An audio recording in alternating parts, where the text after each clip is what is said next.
2018 sure went by fast, didn't it, Madeline? It sure did, Karen. Almost as fast as PBS went through our budget. Oops. Well, yes, and that's why we're here, everybody. We need your help. We know that 2018 was an eventful year. A lot happened, and many of our regular donors have already pledged their support to other causes. Like the relief effort in war-torn South Dakota. Or the Free Melania campaign. We sure hope they get little Melania Gonzalez out of South Dakota safely. He's a good lad. Yes. But we do need your extra special support. We need $50,000 before the end of tonight, or PBS will go off the air. And to remind you what you'd be missing without PBS, we're showing some of our favorite episodes from our favorite shows of 2018. Let's get it rolling with the most talked about episode of Bob the Builder!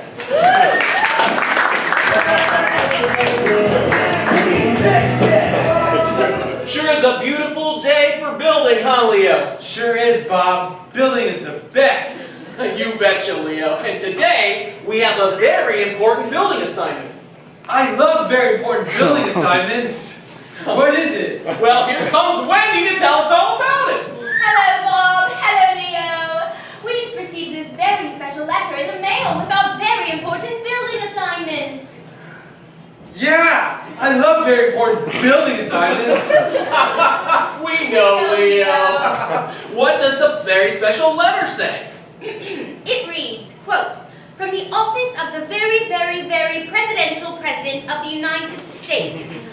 Wow! To the president! Bob the Builder and his can-do crew have been contracted to build the very, really, really important wall between the very bad Mexico and the United States. They are just full of very, very bad hombres, believe me. Yeah! I love building assignments! Read the room, Leo. Okay, that might not be the best building assignment, but maybe there's a way we can build something that will help all of our fellow human beings on both sides of the border. So, can we fix it? Yes, we can! Okay, Leo, Wendy, start drafting a plan that's both economically and environmentally sustainable. I'll go round up the rest of the crew. Hey, Lofty! Get your hook ready! Oh no, Bob, I'm afraid I missed a page of the letter. What? It reads, the very smart and hugely successful president wants the wall to be concrete. No, wait, it should be, clear. Yes, the very clearest. Hang on, the guy who told me that was really not a smart guy. And I'll tell you one thing, that guy's probably not going to be around much longer, believe me. I don't know, but I've heard. My approval is so high, they say I set a new world record. Also, the wall will be so huge, it will be 200 feet tall, and Captain Trump gold, because gold is money and God, and I am also money and God, believe me. Yeah, gold is God! Who even are you? Bob, I hate to say it, but this may be unfixable. No, Wendy, nothing is unfixable, not for us, right? In dark times like these, we gotta stand together and fight for what's right. We can fix it! Yes, we can! Oh, no. Bob, I missed another page of the letter. You gotta be kidding me. It reads, quote, the wall will be a symbol of defense of the American nation and culture. Just like Rome's super big wall also protected America, and Rome lasted forever and also was very good and not failing. Also, Trump bucks are coming very soon and will replace all currency because I look very, very, very, very good in gold. Yeah! Rome forever! I let you into my home. You watched my children. Oh, I'm sorry, but I don't think we can fix this. No.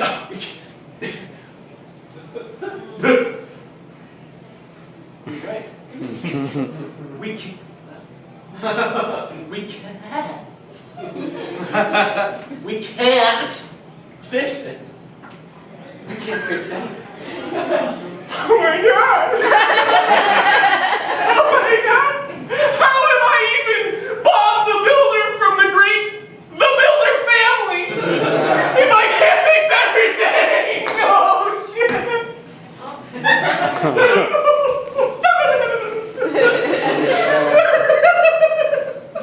What's the point? What's the point? We're all gonna die anyway! If it's not from rising sea levels, or we're gonna suffocate from the lack of oxygen! My grandchildren will never see a blue sky. I'll be long dead by then.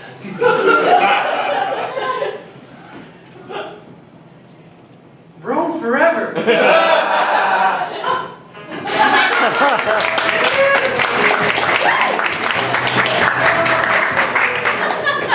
What a great episode. I know it's a favorite of the Prime Minister of the newly sovereign nation of California, Dwayne "The Rock" Johnson. Well, let's see how those donations are coming. Let's check in with Josh over there on the phones. Josh, how we doing? Thanks, Karen. We just had a massive influx of callers.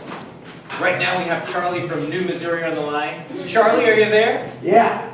Awesome. Charlie, you just donated $1,000 to public television. Can you tell us what made you pick up the phone? Ah, shit. That was for public television? I thought I was donating to the border wall. What? Yeah, I finished watching Alex Jones on Dancing with the Stars and was flipping through the channels and came across these fun characters talking about building the border wall. So I thought it was my duty to donate as an alt-moderate. Too late to get my money back? Yes! Keep those donations rolling in. Up next, everyone's favorite millennial pandering spinoff show, The Great British Bake Off.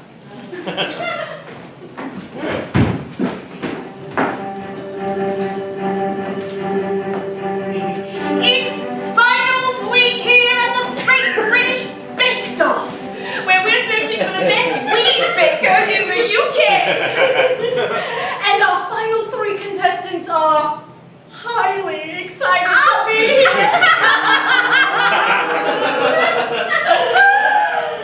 Now, our first challenge is each person has to have baked something with marijuana that reflects their own personal style. All right, let's start with Lucy, shall we? What have you done for us today? I made some pot brownies, but I cut them into whimsical shapes, like tiny gnomes and salad bowls, happiness. It's all a bit informal, but lovely all the same.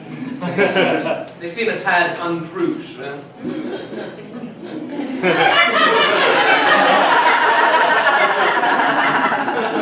And James!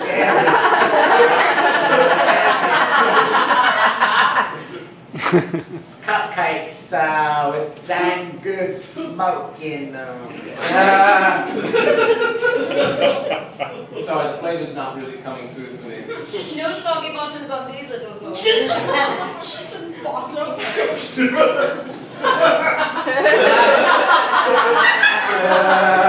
Alfie. It's pie. I love pie. It's lovely, isn't it, bro? This looks positively scrummy. The combination of cinnamon and indica is absolutely inspiring. Well done. Well done. And now it's time for the technical challenge. All the bakers have to use the same recipe. This week it's the Spliffy Bakewell Tart. But be careful. This recipe may leave you dazed and confused. Get ready! Get set! Bake!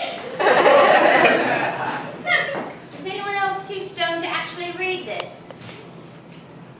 I can feel the words with my earlobe.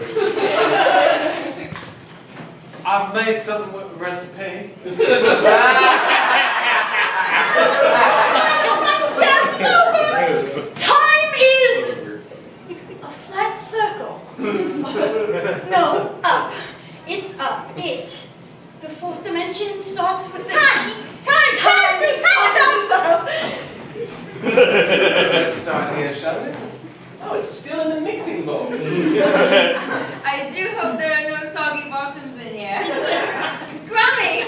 This looks a picture quite elegant. Little scrummy bottom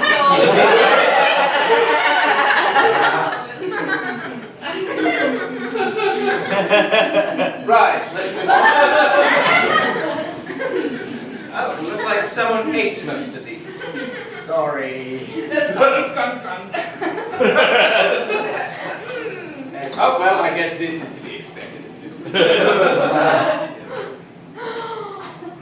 This looks a picture of a soldier with a bottom full of tarts, and the tarts are, oh no, Mr. Soldier, not the frothy peaks again, but what a meringue. What a meringue it was. Okay, it seems like for the 4th year in a row, we've broken poor Mary Berry. Who is the light? Unfortunately, we won't be able to name anyone Britain's best marijuana baker today.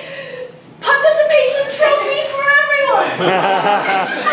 I'm so high right now.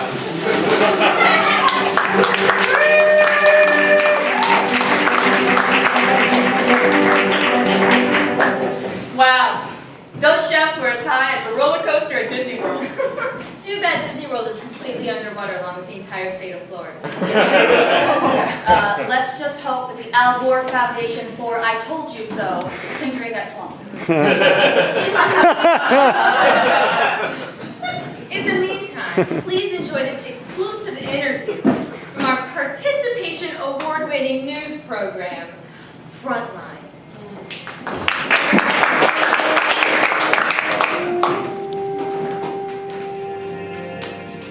This week on Frontline, we are examining the Syrian civil war and the toll that it's taken on the locals. With me is Yosef, a Syrian war survivor. Hello. Hi, Yosef. Please, tell us about your experiences in the war. It's been horrible. Every day is a living nightmare. We wake up in fear. You said the name of the show was Frontline? I've never heard of it. What is it? Well, Frontline is a documentary and thought-provoking journalism show. We cover a wide range of subjects, both at home and abroad, shining a light on subjects that are of interest to our viewers. Sounds interesting. I just never heard of it. So you were saying. It's been a living nightmare. Every day, me and my family wake up to the sounds of bombs. And can I have a moment? Sure. What's wrong? Do people watch this show? Yes. Really? Who? I've never heard of it. And it takes a lot of energy and vulnerability for me to tell my story, and I want to make sure it's going to be heard. It will be heard by many. Frontline is watched by millions of people around the world. Millions? Maybe. Well, what channel is it on? CNN? ABC? NBC? PBS. Oh, CBS. That's a good one. PBS. P as in Peter. Oh, PBS. I've never heard of it.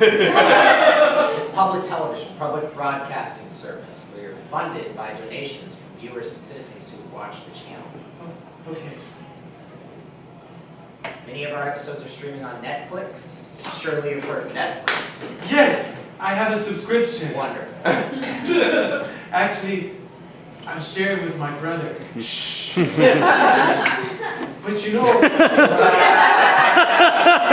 this show is never a suggestion when I use Netflix, so really, it's not on Netflix. I assure you, people do watch Frontline. Your story will be heard. Okay, you sound like you believe it. Well, it's been a living nightmare. 10 miles over there, Assad used chemical chemical. Take your time. I don't understand why people would donate to a television show I never heard of. Don't they have bills? Don't they? Not everyone donates. It's just enough good people who want to do the right thing who donate to keep the channel going.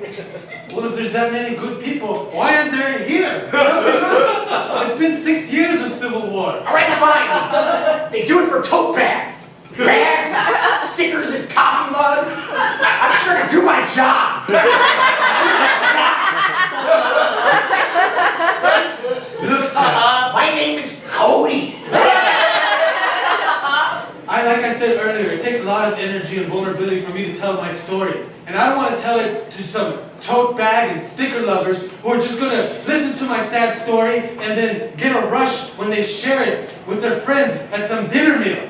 And the reason their friends will think the story is interesting is because they'll be like, oh, what a sad and interesting story I've never heard of before. And the reason they never heard of it before is because I don't think they watch the show. I'm not doing this interview. Goodbye, Jeff. Fox News, will you tell us your story? Fox News, conservative news, fake conservative news? Yes. I have heard of you. I will do it.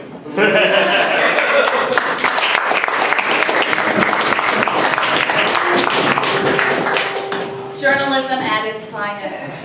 We do want to take this time to remind our viewers that all of your donations are going 100% towards PBS programming, and not at all towards building a border wall with Mexico, as some of you still seem to believe. Not the case. At this time in our programming, we would normally invite Paula Kreger, the PBS president, to come out and share a few words. But she is no longer with us. She's on vacation. Sorry. And she did kill herself on vacation. Deep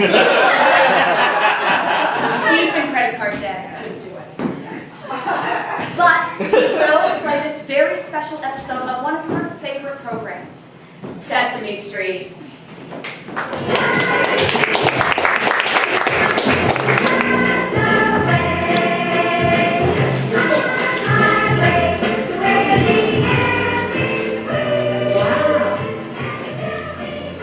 Hey, Sue. Hola, Billy. What you up I'm trying to tie my shoe, but I can't remember how. to? Oh, well, maybe our friends here at Sesame Street can help. Did someone say friend? Hi, Elmo. Elmo, someone's friend. So do I. I'm Oscar. You know, the grouch. I'm not friendly, but in a grouchy way. Hi there. Thank you for joining us for another fun-filled episode of Sesame Street. We'd like to remind our viewers that due to heavy budget cuts, we can no longer afford to use puppets, and they have been replaced by paper bags, and voice actors have been replaced by volunteers we found on the street. Also, we can no longer afford to work around the strict policies in regards to hiring children actors, so the roles of 5- and 6-year-old Billy and Sue will now be played by 30-year-old career background actors. Enjoy the show. I'm so glad you're here, Elmo. I'm Oscar. You know, the Don't grouch. forget about me! Big Bird. Oh, right. Big Bird. Oh, we also cannot afford any art supplies or paint to make the bags look like the original characters. Just plain old paper bags we stole from the 99-cent store. Enjoy the show! Well, it looks like Billy needs some help learning to tie a shoe. That's right, Elmo. I'm Oscar. I said that. Oscar the Grouch. I know! Why don't we all sing the shoe time song? We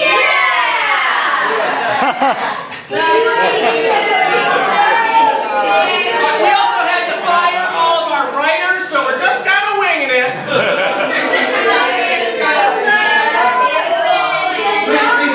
Please stop. Forget about my shoe tying. for the rest of my life. Then let's sing the putting sandals on song.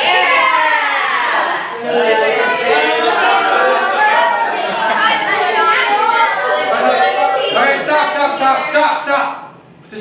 I'm a 30-year-old man playing a 5-year-old. For a show that has zero budget. I don't want to do this anymore. Hey, at least you get to play a fucking person. I'm playing a paper bag. I was a featured extra in a camera commercial. I don't need this shit. I'm getting a lift. I'm getting out of here.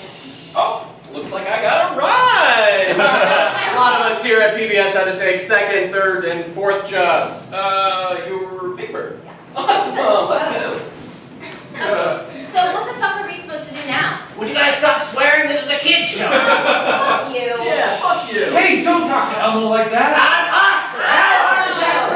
Sorry, I was on your Hey, side. why don't you shut up? Oh, you gonna hit me, big man? Big man's gonna hit me.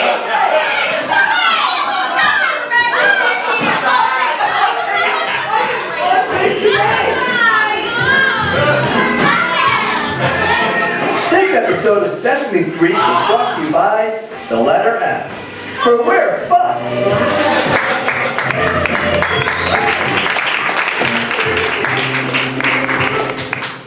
Well, here we are at the end of the telethon, and we still have $49,000 left to go. It seems like we probably will not raise that money, so this is the end of PBS as we know it. It's kind of a sad day for me, and good. Oh, we just had a contribution of all of the remaining amount. Oh my God! From the government of Mexico. In order to build a border wall to separate themselves from all the bullshit in America. Okay, again, none of these funds are going towards building a wall. But technically that money is still ours, which means we did it! Wait. Ugh. I'm the FCC. I have to shut you guys down because of profanity and obscenities that have been used over the last year. You can't say the F word on television, yet alone a children's show, Sesame Street, and you can't have a show where people are just getting high all the time. And I'm not even going to talk about shows like This Racist Old House, or shows like Churchill's Sex Dungeon. You guys are done. But I'll let you do one more show. Because you did raise your goal. I'm all about goals. Everyone, please let this be a little field trip with a friend. No way! You know that lane street, you relax and feel it cool. Next thing that you know. All right, students, hurry aboard the magic school bus! I love field trips with Miss Frizzle. This won't be just any aquarium visit. I bet we'll shrink to the size of a fish, or we'll go inside an anemone. Now, wait a minute. Where's Janet? She's at home sick. She told me she had a stomach ache. But my mom said she's practicing writing her period. So I don't know what to think. It seems like one of our women has started her journey into womanhood. And so, we shall too. Liz the Lizard to Janet's house. Wait, does this mean we're skipping the aquarium? There are more terrifying beasts to be seen inside the female body. Here we are, approaching Janet now. Wait a minute. We're getting smaller. This is just like that time we went inside someone's digestive system, only we're not headed for a mouth. No! That's my cousin!